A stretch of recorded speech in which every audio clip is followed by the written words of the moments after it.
회장님, 가만히 계셔요. 제가 다 해드릴게요. 66평생 처음으로 저는 한 여자의 체온에 무너졌습니다. 간병인 해숙의 손이 제 어깨에 닿았을 때 심장이 터질 듯 뛰었습니다. 회장님, 우리 이러면 안 되는데. 떨리는 목소리였지만 그녀는 물러나지 않았습니다. 30년 냉랭한 결혼 생활 동안 잊고 있던 감각들이 되살아났습니다. 가까워진 숨소리, 겹쳐진 그림자, 낮아진 목소리. 죄책감보다 외로움이 컸고 이성보다 욕망이 앞섰습니다. 그날 밤 선을 넘었을 때 저는 알았습니다. 이제 돌아갈 수 없다는 것을. 하지만 후회하지 않았습니다. 안녕하세요. 제작자 고울입니다. 영상 시작 전 좋아요 꼭 한번 부탁드립니다. 제게는 정말 큰 힘이 됩니다. 항상 감사드리며 즐거운 시간 되세요. 제 이름은 박영수입니다. 올해 66살이고 중견식품회사를 운영하고 있습니다. 돈은 솔직히 말씀드리면 넉넉한 편입니다.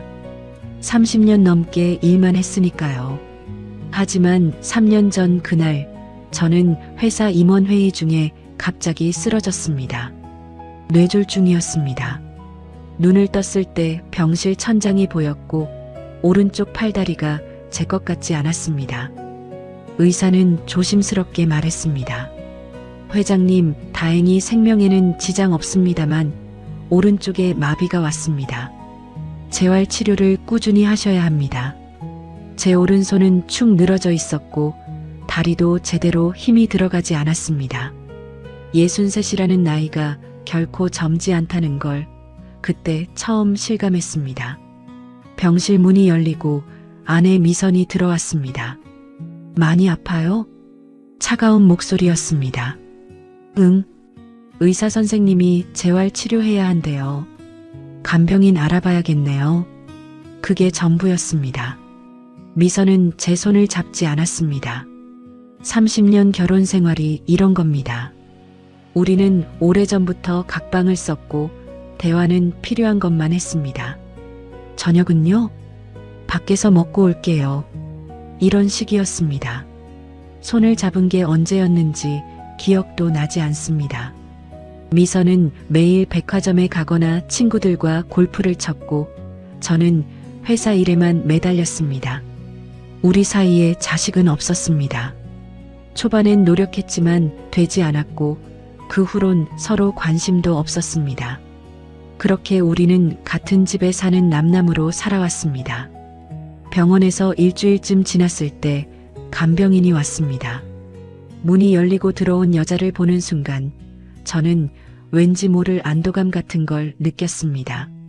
안녕하세요, 회장님. 저는 간병인 김혜숙이라고 합니다. 41살이라고 했습니다.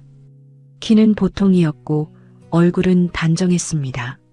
화장기 없는 맨얼굴이었지만 눈빛이 따뜻했습니다. 잘 부탁합니다. 네, 회장님. 제가 잘 도와드릴게요. 혜숙은 그날부터 제 곁에 있었습니다. 아침에 일어나면 혜숙이 세수를 도와주었고 식사 때마다 옆에서 챙겨주었습니다. 재활 치료를 할 때도 혜숙이 함께 갔습니다. 회장님, 조금만 더 힘내세요. 오늘 어제보다 더 잘하셨어요. 혜숙의 목소리는 늘 부드러웠습니다. 처음엔 그저 일이려니 했습니다. 하지만 며칠이 지나면서 저는 혜숙의 손길에 익숙해졌습니다.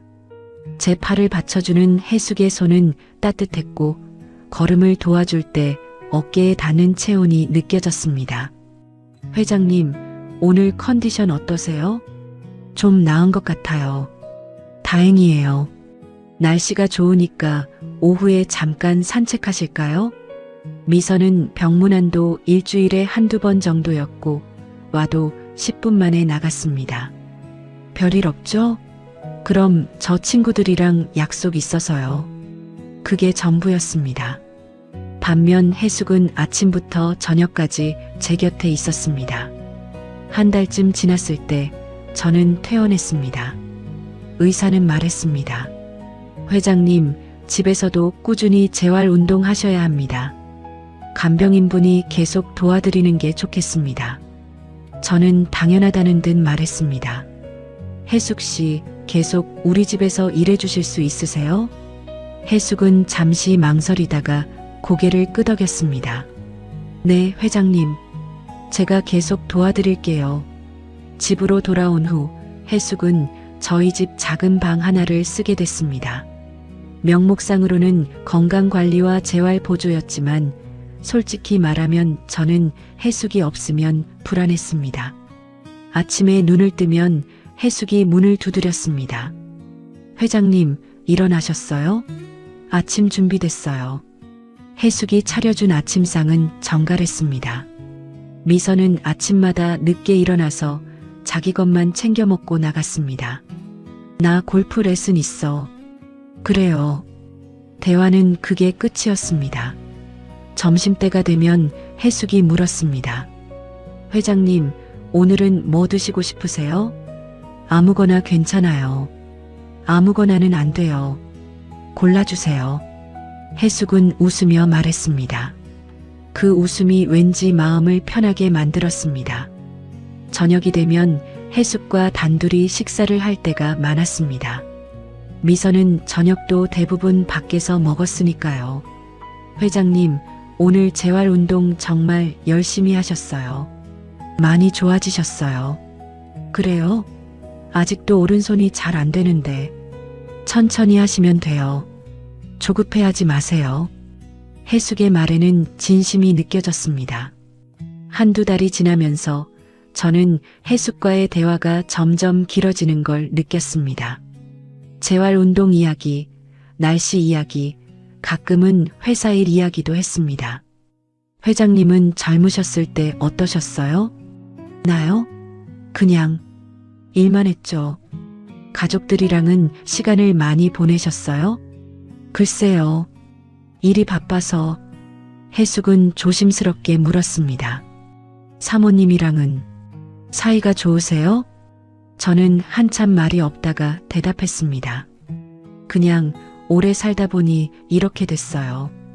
혜숙은 더 묻지 않았습니다. 하지만 그날 이후 혜숙의 눈빛이 조금 달라진 것 같았습니다. 어느 날 저녁 미선이 늦게 들어왔습니다. 명품 쇼핑백을 여러 개 들고 있었습니다. 쇼핑 많이 했네요. 응, 세일하길래. 미선은 제 방으로 들어오지도 않고 자기 방으로 갔습니다. 저는 거실에 혼자 앉아 있었습니다. 혜숙이 따뜻한 차를 가져왔습니다. 회장님, 차 드세요. 고맙습니다. 혜숙이 제 옆에 앉았습니다. 평소보다 조금 가까웠습니다. 회장님, 외로우시죠? 갑작스러운 질문에 저는 말문이 막혔습니다. 왜 그런 말을? 그냥 느껴져서요. 혜숙의 손이 제 손등 위에 살짝 얹어졌습니다. 따뜻했습니다. 저는 손을 빼지 않았습니다. 그날 밤 저는 잠이 오지 않았습니다. 혜숙의 손길이 자꾸 떠올랐습니다. 그리고 저는 깨달았습니다. 저는 지금 위험한 감정에 빠져들고 있다는 것을. 하지만 이미 늦었습니다. 다음 날부터 혜숙과의 거리는 조금씩 가까워졌습니다. 재활운동을 할 때 혜숙의 손이 제 등을 받쳐주는 시간이 길어졌고 저녁 식사 후 함께 앉아있는 시간도 늘었습니다. 어느 날 저녁 혜숙이 어깨 마사지를 해주겠다고 했습니다. 회장님, 어깨 많이 뭉치셨을 것 같아요. 제가 좀 풀어드릴게요. 혜숙의 손이 제 어깨에 닿았습니다. 처음엔 그저 마사지였습니다.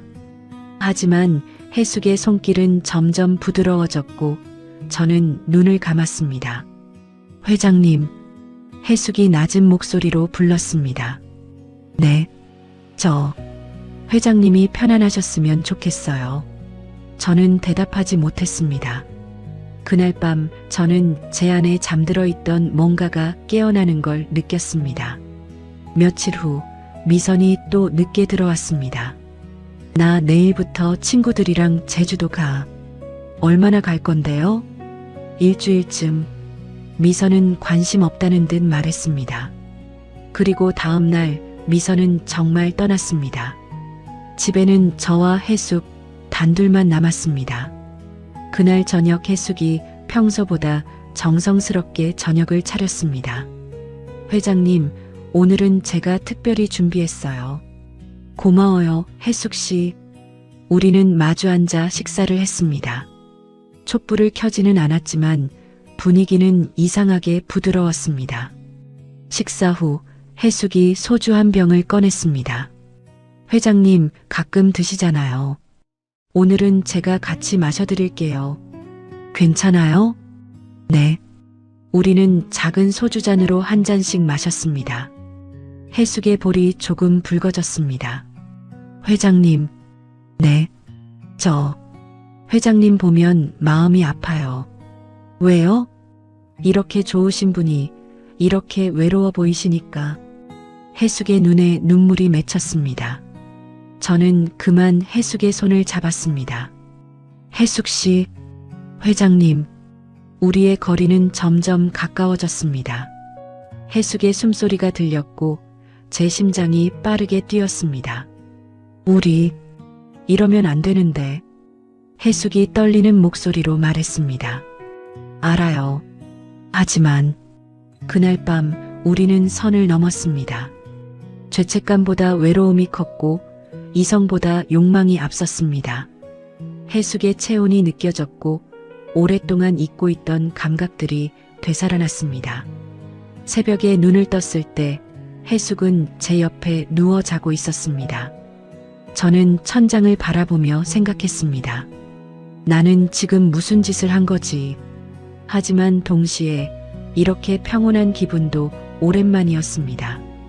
다음 날 아침 혜숙은 조심스럽게 말했습니다. 회장님, 어젯밤. 혜숙 씨. 저는 혜숙의 손을 다시 잡았습니다. 미안해요. 그리고 고마워요.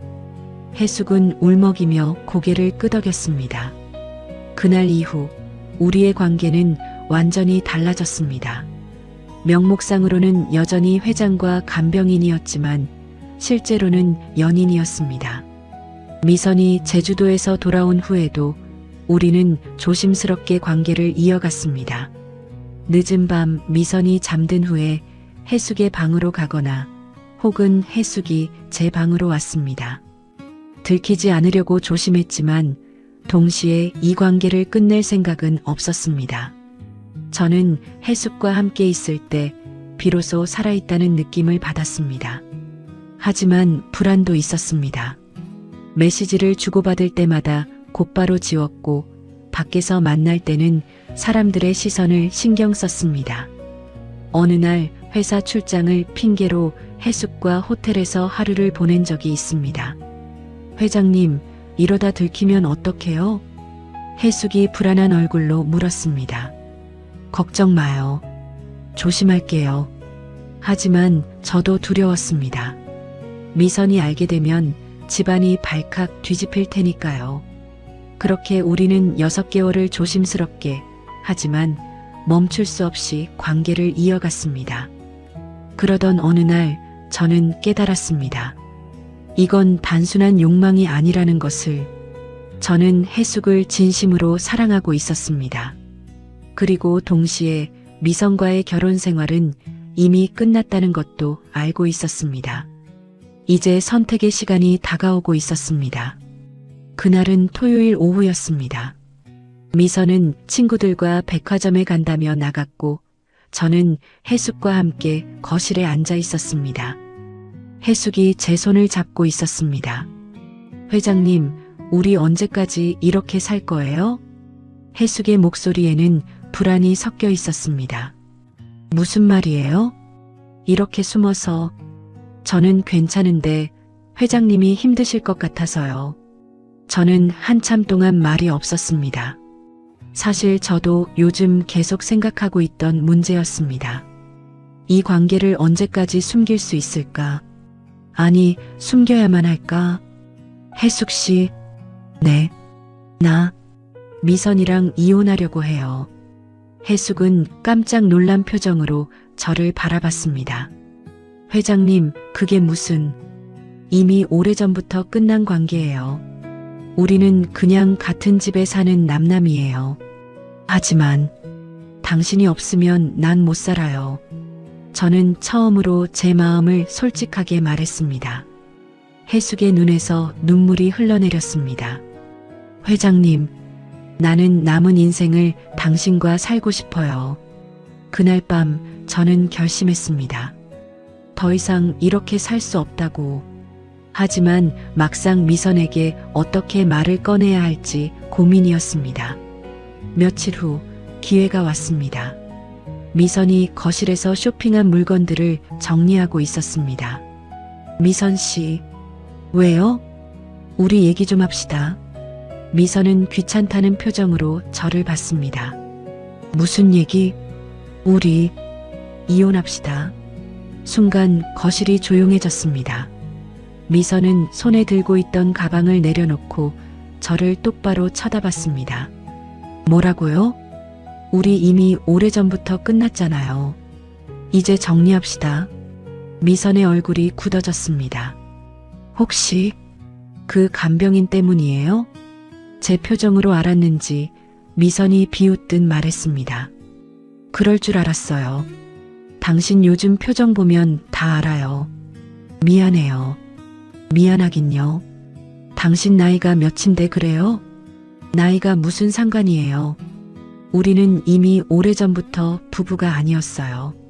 미선은 팔짱을 끼고 저를 봤습니다. 좋아요. 이혼해요. 대신 위자료 제대로 받을 거예요. 얼마든지 드리겠어요. 30년 결혼 생활인데 각오는 하세요. 저는 고개를 끄덕였습니다. 알고 있어요. 사실 저도 각오는 하고 있었습니다. 미선이 요구할 위자료는 적지 않을 거라는 걸. 하지만 그게 뭐가 중요합니까? 남은 인생이 돈보다 훨씬 소중했습니다. 변호사를 통해 이혼 협의를 시작했습니다. 미선은 집과 예금의 절반, 그리고 매달 생활비를 요구했습니다. 금액으로 따지면 수십억이었습니다. 회사 지분까지 일부 넘겨야 했습니다. 변호사가 조심스럽게 말했습니다. 회장님, 이 조건은 좀 과한 것 같습니다. 재협상을 해보시는 게... 아니요. 받아들이겠습니다. 하지만 회장님, 괜찮습니다. 그 정도 돈은 벌 수 있어요. 저는 단호하게 말했습니다. 돈은 다시 벌 수 있지만 시간은 되돌릴 수 없었습니다. 66이라는 나이에 남은 인생이 얼마나 될지 모르는데 그 시간을 해숙과 함께 보내고 싶었습니다. 이혼 절차는 3개월 정도 걸렸습니다. 그 사이 해숙은 조심스럽게 물었습니다. 회장님, 정말 괜찮으세요? 괜찮아요. 오히려 후련해요. 위자료가 많다면서요. 돈은 문제가 아니에요. 중요한 건 당신이에요. 해숙은 제 손을 꽉 잡았습니다. 저 회장님한테 짐이 되는 건 아닐까요? 무슨 소리예요? 당신은 내 인생의 축복이에요. 이혼이 성립된 날 미선은 집을 나갔습니다. 잘 사세요. 미선의 마지막 말은 그것이었습니다. 차가웠지만 원망은 없었습니다. 우리는 애초에 사랑하지 않았으니까요. 그저 오랜 시간 함께 살았을 뿐입니다. 미선이 떠난 후 집은 텅 비었습니다. 아니, 정확히는 저와 해숙 둘만 남았습니다. 해숙 씨, 네, 회장님. 이제 우리 떳떳하게 살 수 있어요. 해숙은 울먹이며 웃었습니다. 네, 회장님. 그리고 이제 회장님이라고 부르지 마세요. 그럼 뭐라고 불러요? 그냥 이름으로 불러요. 영수라고. 해숙은 부끄러운 듯 고개를 숙였습니다. 영수, 씨도 빼요. 영수. 해숙의 목소리는 떨렸지만 따뜻했습니다. 한 달 후 저는 해숙에게 프로포즈했습니다. 레스토랑 같은 화려한 곳이 아니라 우리 집 거실이었습니다. 해숙, 왜요? 나랑 결혼해 줄래요? 해숙은 눈을 크게 뜨고 저를 봤습니다. 영수, 진심이에요? 물론이죠. 나는 당신과 남은 인생을 함께하고 싶어요. 해숙은 눈물을 흘리며 고개를 끄덕였습니다. 네, 좋아요. 우리는 조용히 결혼식을 올렸습니다. 화려한 예식장이 아니라 작은 예식장에서 가까운 사람들만 초대했습니다. 회사 임원 몇 명과 해숙의 친구 몇 명이 전부였습니다. 66과 42. 나이 차이가 24살이었지만 그게 무슨 상관입니까? 우리는 서로를 사랑했습니다. 신혼여행은 제주도로 갔습니다. 오래 비울 수 없었기 때문에 3박 4일로 짧게 다녀왔습니다. 바닷가를 걸으며 해숙이 말했습니다. 저 꿈만 같아요. 나도 그래요. 제가 이렇게 행복해도 되는 걸까요? 당연하죠. 나도 행복해요. 해숙은 제 팔에 머리를 기댔습니다. 영수 사랑해요. 나도 사랑해요. 그때는 몰랐습니다. 더 큰 행복이 그리고 동시에 더 큰 불안이 우리를 기다리고 있다는 것을.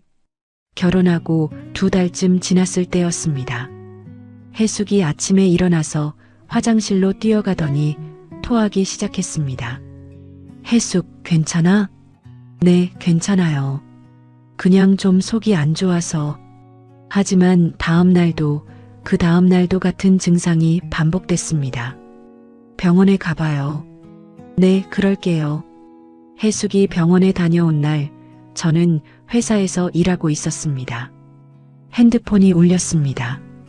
해숙이었습니다. 여보, 나 지금 집에 있어요. 빨리 와주세요. 목소리가 떨리고 있었습니다. 무슨 일이에요? 어디 아파요? 아니요. 그게 아니라 빨리 와주세요. 저는 회의를 미루고 급히 집으로 갔습니다. 현관문을 열고 들어가니 해숙이 거실 소파에 앉아 있었습니다. 손에 뭔가를 들고 있었습니다. 해숙, 무슨 일이에요? 해숙은 천천히 고개를 들었습니다. 눈가가 붉었습니다. 울었던 것 같았습니다. 영수, 저 임신했어요. 순간 제 심장이 멎는 것 같았습니다. 뭐라고요? 임신. 6주래요. 해숙이 떨리는 손으로 초음파 사진을 보여줬습니다. 작은 점 같은 게 보였습니다. 저는 그 사진을 한참 동안 들여다봤습니다. 영수, 어떡해요? 제 나이가 42인데. 그리고 당신 나이도. 해숙의 목소리가 떨렸습니다. 저는 해숙을 껴안았습니다. 괜찮아요. 우리 아이예요. 하지만 고마워요, 해숙. 정말 고마워요. 제 눈에서도 눈물이 흘렀습니다. 66에 아버지가 된다는 게 믿어지지 않았습니다. 그날 밤 저는 잠을 이룰 수가 없었습니다. 행복했습니다. 정말 행복했습니다. 하지만 동시에 두려웠습니다. 제 나이를 계산해 봤습니다. 아이가 태어나면 저는 67입니다. 아이가 초등학교에 입학하면 73입니다. 중학교 입학하면 79입니다. 고등학교 졸업하면 84입니다. 대학교 졸업하고 성인이 되면 86입니다. 제가 그때까지 살아있을 수 있을까요? 건강하게 살아있을 수 있을까요? 해숙은 제 옆에서 자고 있었습니다. 배 위에 손을 얹고 있었습니다. 저는 조심스럽게 해숙의 배에 손을 대봤습니다. 아직 아무것도 느껴지지 않았지만 그 안에 제 아이가 있다는 게 신기했습니다. 아가야, 아빠야. 혼잣말로 중얼거렸습니다. 아빠가 좀 늙긴 했지만 최선을 다할게. 눈물이 또 흘렀습니다. 행복의 눈물인지 두려움의 눈물인지 알 수 없었습니다. 아마 둘 다였을 겁니다. 다음 날부터 해숙은 입덧이 심해졌습니다. 아침마다 토했고 냄새에도 민감해졌습니다. 저는 해숙을 극진히 돌봤습니다. 영수, 미안해요. 제가 너무 예민해졌죠? 아니에요. 당연한 거예요. 당신도 힘들 텐데. 전혀 안 힘들어요. 오히려 내가 더 잘해줘야 하는데. 저는 요리책을 사서 입덧에 좋다는 음식들을 만들어 봤습니다. 서툴렀지만 해숙은 고마워하며 먹었습니다. 석 달이 지나고 배가 조금씩 나오기 시작했습니다. 초음파 검사를 받으러 갈 때마다 저는 해숙의 손을 꼭 잡았습니다. 회장님, 축하드립니다. 아들이에요. 의사의 말에 저는 가슴이 벅찼습니다. 아들, 제 아들입니다. 영수, 아들이래요. 해숙이 환하게 웃으며 말했습니다. 저도 웃었지만 동시에 가슴 한편이 무거웠습니다. 이 아이를 제대로 키울 수 있을까? 이 아이가 성인이 될 때까지 제가 건강할 수 있을까? 집으로 돌아오는 차 안에서 해숙이 물었습니다. 영수, 무슨 생각해요? 응? 표정이 안 좋아요. 저는 한숨을 쉬었습니다. 해숙, 솔직히 두려워요. 뭐가요? 내가 이 아이를 제대로 키울 수 있을까? 내 나이가 벌써 66인데. 해숙은 제 손을 잡았습니다. 영수, 우리 함께 잘 키울 수 있어요. 아이가 20살 되면 난 86이야. 그때까지 내가 살아있을지도 모르겠어. 그런 말 하지 마요. 해숙의 목소리가 떨렸습니다. 미안해요. 하지만 현실이잖아요. 영수, 해숙이 제 손을 더 꽉 잡았습니다. 당신은 지금도 충분히 건강해요. 우리 아이 20살까지, 아니 그 이상도 함께 할 수 있어요. 정말 그럴 수 있을까요? 네, 할 수 있어요. 우리 함께 노력해요. 해숙의 눈빛은 진지했습니다. 그날 밤 저는 결심했습니다. 이렇게 불안해하고만 있을 수는 없다고. 제가 할 수 있는 건 최대한 건강하게 사는 것뿐이라고. 이 아이를 위해, 해숙을 위해, 그리고 저 자신을 위해 저는 살아야 합니다. 다음 날 아침 저는 평소보다 일찍 일어났습니다. 운동복을 꺼내 입었습니다. 해숙이 놀란 얼굴로 물었습니다. 영수, 어디 가요? 운동하러 가요. 갑자기요? 응. 이제부터 매일 할 거예요. 저는 집 근처 공원으로 나갔습니다. 뇌졸중 후유증으로 오른쪽이 완전히 회복되지는 않았지만 걷는 데는 문제가 없었습니다. 천천히 걷기 시작했습니다. 아침 공기가 차가웠지만 상쾌했습니다. 공원에는 저처럼 나이 든 사람들이 운동하고 있었습니다. 어떤 분은 빠르게 걷고 어떤 분은 조깅을 하고 있었습니다. 저도 할 수 있습니다. 아니, 해야 합니다. 제 아들을 위해서 30분 정도 걷고 집에 돌아왔습니다. 땀이 흘렀지만 기분이 좋았습니다. 영수, 어땠어요? 좋았어요. 내일도 나갈 거예요.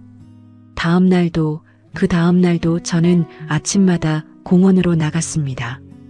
일주일이 지나자 몸이 가벼워지는 느낌이었습니다. 한 달이 지나자 오른쪽 팔다리의 움직임이 조금 더 나아졌습니다.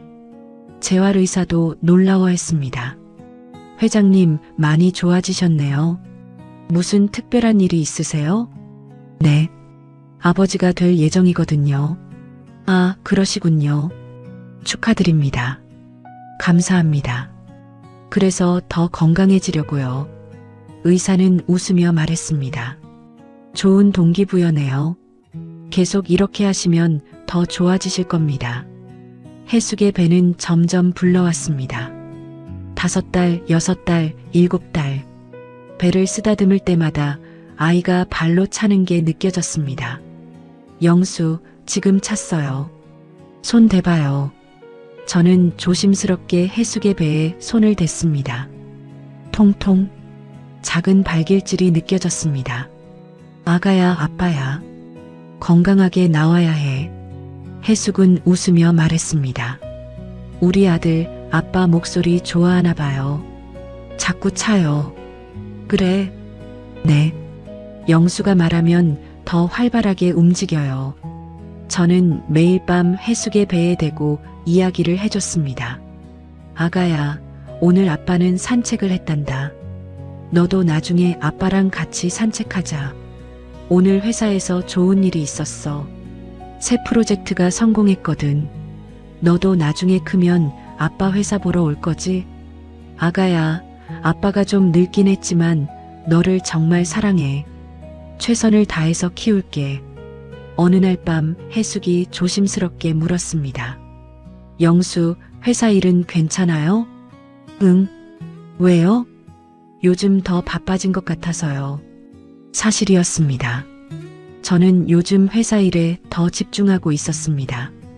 이혼 과정에서 회사 지분 일부를 넘겨주면서 회사 규모가 조금 줄어들었습니다. 하지만 저는 다시 키울 자신이 있었습니다. 아니, 키워야 했습니다. 제 아들에게 부끄럽지 않은 아버지가 되고 싶었습니다. 해숙, 나 회사 다시 키울 거예요. 괜찮아요. 지금도 충분해요. 아니에요. 우리 아들한테 부족함 없이 살게 해주고 싶어요. 영수, 나 이제 66이지만 아직 할 수 있어요. 적어도 10년, 아니 15년은 더 일할 수 있어요. 저는 다짐했습니다. 이 아이가 최소한 고등학교를 졸업할 때까지는 제가 회사를 지켜야 한다고. 그래야 이 아이가 원하는 공부를 할 수 있고 원하는 길을 갈 수 있다고. 임신 9개월이 되었습니다. 출산 예정일이 다가왔습니다. 저는 회사 일을 미루고 해숙 곁을 지켰습니다. 영수, 회사는 괜찮아요? 괜찮아요. 지금 중요한 건 당신이랑 아기예요. 어느 새벽 해숙이 저를 흔들어 깨웠습니다. 영수, 애가 나올 것 같아요. 저는 벌떡 일어나 해숙을 부축했습니다. 괜찮아요, 괜찮아. 병원 가요. 차를 몰고 병원으로 향했습니다. 손이 떨렸습니다. 66평생 이렇게 떨려본 적이 없었습니다. 병원에 도착하고 해숙은 분만실로 들어갔습니다. 저는 밖에서 기다렸습니다. 1시간, 2시간. 시간이 너무 느리게 갔습니다. 그리고 마침내 으앙, 아기 울음소리가 들렸습니다. 간호사가 나와서 말했습니다. 축하드립니다. 건강한 아들입니다. 저는 그 자리에 주저앉을 뻔했습니다. 분만실 문이 열리고 간호사가 아기를 안고 나왔습니다. 아버님, 안아보시겠어요? 저는 떨리는 손으로 아기를 받았습니다. 작았습니다. 정말 작았습니다. 3.2kg. 이렇게 작은 생명이 제 아들입니다. 아가야. 목이 메었습니다. 아기는 눈을 감고 있었지만 작은 입술을 오물거리고 있었습니다. 아빠야. 늦게 와서 미안해. 하지만 정말 사랑해. 눈물이 주르륵 흘렀습니다. 66평생 이렇게 많이 울어본 적이 없었습니다. 해숙도 회복실로 옮겨졌고 저는 아기와 함께 해숙 곁으로 갔습니다. 해숙 고생했어요. 정말 고생 많았어요. 해숙은 지친 얼굴로 웃었습니다. 우리 아들 예쁘죠? 응, 정말 예뻐요. 이름은 뭐로 할까요? 저는 아기를 내려다보며 생각했습니다. 준호, 박준호. 어때요? 준호. 좋아요. 준하게 자라라는 뜻이에요. 그리고 호는 호랑이처럼 씩씩하게. 좋은 이름이에요. 준호는 작은 손을 펼쳤다 오므렸다 했습니다. 저는 조심스럽게 제 손가락을 준호의 손에 댔습니다. 준호가 제 손가락을 꽉 쥐었습니다. 작은 손이었지만 힘이 있었습니다. 준호야, 아빠가 늙었지만 너를 지킬게. 약속해. 그날 밤 저는 병원 의자에 앉아 준호를 바라봤습니다. 해숙은 피곤해서 자고 있었습니다. 준호는 신생아실에 있었지만 저는 유리창 너머로 계속 준호를 봤습니다. 저 작은 아이가 20살이 되면 저는 86입니다. 과연 제가 그때까지 살 수 있을까요? 건강하게 살 수 있을까요?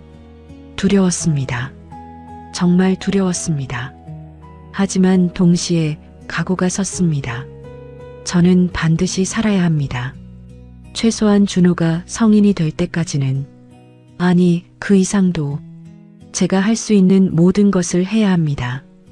건강관리, 운동, 식단 조절, 그리고 회사도 다시 키워야 합니다. 준호가 원하는 걸 할 수 있도록.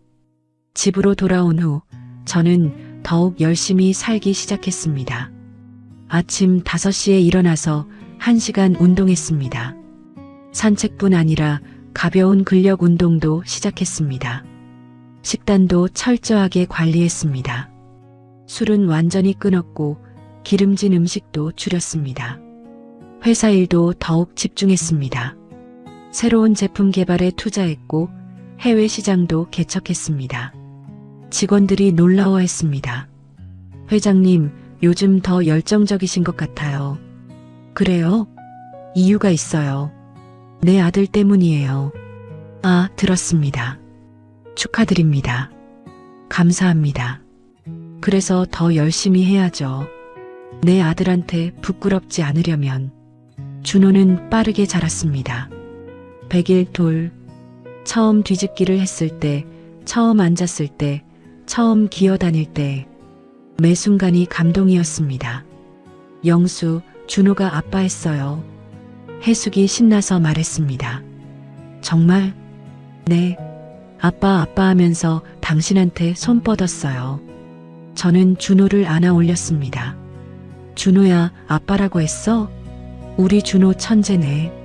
준호는 까르르 웃었습니다. 그 웃음소리가 세상에서 가장 아름다운 소리였습니다. 하지만 동시에 시간이 너무 빨리 간다는 게 두려웠습니다. 준호가 돌이 되었을 때 저는 68이었습니다. 준호가 3살이 되었을 때 저는 70이었습니다. 70. 이제 저도 노인입니다. 하지만 저는 포기하지 않았습니다. 매일 운동했고 건강검진도 빠짐없이 받았습니다. 다행히 큰 문제는 없었습니다.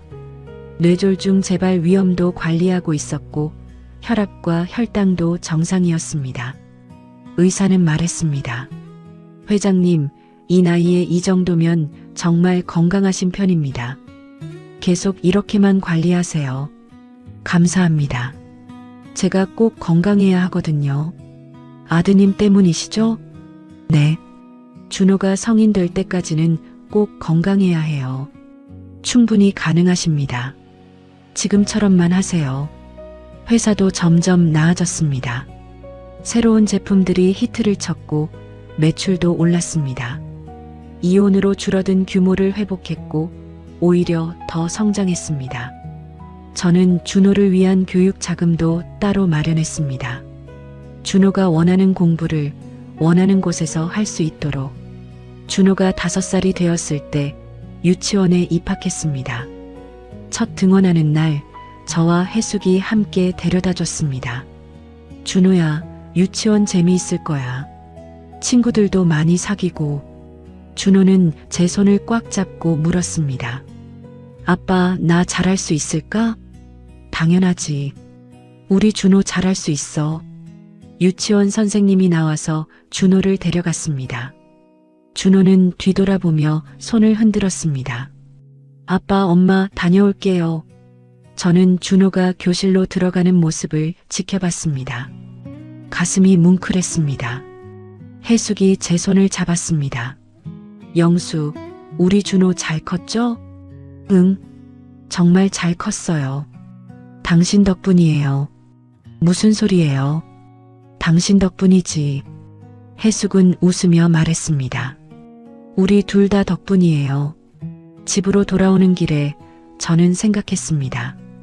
준호가 유치원을 졸업하고 초등학교에 입학하면 저는 73입니다. 중학교 입학하면 79입니다. 고등학교 입학하면 82입니다. 대학 졸업하면 86입니다. 여전히 두렵습니다. 하지만 이제는 자신감도 있습니다. 지난 5년 동안 저는 열심히 살았습니다. 건강도 잘 관리했고 회사도 성장시켰습니다. 그리고 무엇보다 준호를 사랑하며 키웠습니다. 앞으로도 그럴 겁니다. 준호가 20살이 될 때까지, 아니 그 이상도 저는 최선을 다해 살 겁니다. 어느 날 저녁 준호가 물었습니다. 아빠는 왜 다른 친구들 아빠보다 나이가 많아? 순간 가슴이 철렁했습니다. 하지만 저는 준호를 무릎에 앉히고 말했습니다. 준호야, 아빠가 늦게 준호를 만났거든. 왜요? 아빠가 준호를 만나기까지 시간이 좀 걸렸어. 하지만 준호를 만나서 정말 행복해. 저도 아빠 좋아요. 준호가 제 목을 껴안았습니다. 아빠, 오래오래 같이 살 거죠? 그럼, 당연하지. 아빠가 준호 대학 졸업할 때까지, 아니, 그 이상도 같이 있을 거야. 약속이에요? 약속? 준호는 환하게 웃었습니다. 그 웃음을 보며 저는 다짐했습니다. 이 약속을 반드시 지키겠다고. 준호가 원하는 모든 순간에 함께 있겠다고. 비록 나이는 많지만 저는 준호에게 부끄럽지 않은 아버지가 되겠다고. 지금 저는 71살입니다. 준호는 5살입니다. 앞으로 갈 길이 멉니다. 하지만 저는 포기하지 않습니다. 매일 아침 운동하고 건강 관리하고 회사 일도 열심히 합니다. 그리고 무엇보다 준호와 해숙을 사랑합니다. 이게 제 삶의 이유입니다. 66에 처음으로 사랑을 알았고 아버지가 되었습니다. 늦었지만 후회하지 않습니다. 오히려 감사합니다. 해숙을 만나서 준호를 낳아서 이렇게 행복한 삶을 살 수 있어서. 어제 저녁 준호가 자기 전에 말했습니다. 아빠 사랑해요. 아빠도 사랑해, 준호야. 아빠는 세상에서 제일 좋은 아빠예요. 그 말을 들으며 저는 눈물이 났습니다. 행복의 눈물이었습니다. 저는 이제 알았습니다. 나이는 숫자일 뿐이라는 것을, 중요한 건 어떻게 사느냐라는 것을. 저는 앞으로도 최선을 다해 살 겁니다. 준호를 위해, 해숙을 위해, 그리고 저 자신을 위해. 이것이 제 이야기입니다. 66에 시작된 제 인생의 가장 행복한 장입니다. 그리고 이 이야기는 아직 끝나지 않았습니다. 앞으로도 계속될 겁니다. 준호와 함께, 해숙과 함께. 감사합니다. 요즘 부쩍 날이 차가워졌죠. 항상 건강 챙기시면서 지내시길 바랍니다.